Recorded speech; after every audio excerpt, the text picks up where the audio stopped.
ನಮಸ್ಕಾರ ಎಲ್ಲರಿಗೂ.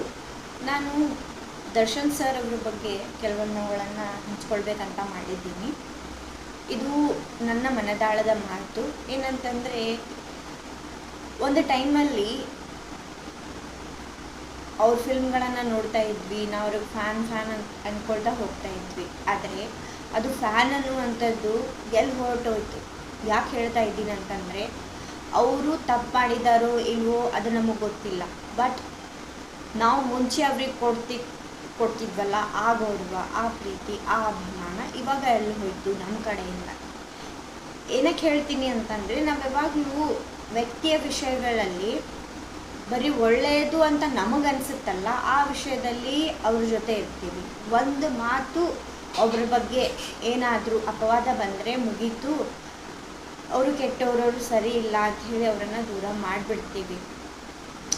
ಆದರೆ ಎಲ್ಲ ಸಮಯದಲ್ಲೂ, ಕಷ್ಟದ ಸಮಯದಲ್ಲೂ ಸುಖದ ಸಮಯದಲ್ಲೂ ಎರಡರಲ್ಲೂ ನಾವು ಒಗ್ಗಟ್ಟಾಗಿರಬೇಕು, ಒಂದೇ ತರಹ ಇರಬೇಕು. ಇದು ಕೇವಲ ನಮಗೆ ಬೇರೆಯವರ ವಿಷಯದಲ್ಲಿ ಆಗುವಂಥದ್ದಲ್ಲ, ಜೊತೆಗೆ ನಮ್ಮ ವಿಷಯದಲ್ಲಿ ಬೇರೆಯವರಿಗೂ ಆಗುವಂಥದ್ದು. ಆದರೆ ಮೊದಲು ಅದು ನಮ್ಮಿಂದ ಶುರುವಾಗುತ್ತೆ. ಸೊ ನಾನು ಮೊದಲು ಹೇಗಂತಂದರೆ, ಸರ್ ಅಭಿಮಾನಿ ಆಗಿದ್ನೋ ಇಲ್ಲೋ ನನಗೆ ಗೊತ್ತಿಲ್ಲ. ಯಾಕಂದರೆ ನಾನು ಅಷ್ಟೊಂದು ಫಿಲ್ಮ್ ನೋಡ್ತಾ ಇರಲಿಲ್ಲ ಯಾರ್ದು ಕೂಡ.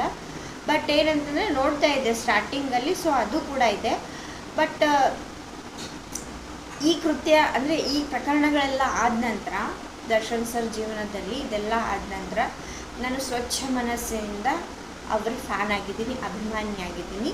ಒಂದೇ ಕಾರಣಕ್ಕೆ, ನಾವು ಎಲ್ಲ ಸಮಯದಲ್ಲೂ ಒಂದೇ ರೀತಿ ಇರಬೇಕು ಅನ್ನುವಂಥ ಕಾರಣಕ್ಕೆ ಎಲ್ಲರೂ ಕೂಡ ದರ್ಶನ್ ಸರ್ ಸಪೋರ್ಟ್ ಮಾಡೋಣ. ಯಾಕಂತಂದರೆ ಅವರು ಏನಾಗಬೇಕು, ಪ್ರೊಸೀಜರ್ ಎಲ್ಲ ಆಗಿದೆ, ಅವ್ರಿಗೆ ಅರ್ಥ ಆಗಿರ್ಬೋದು, ಏನೇನು ಯಾವುದು ಸರಿ ಯಾವುದು ತಪ್ಪು ಅದು ಅರ್ಥ ಆಗಿರ್ಬೋದು. ಇವಾಗ ಹೊಸ ಜೀವನ ಶುರು ಮಾಡ್ತಾ ಇದ್ದಾರೆ.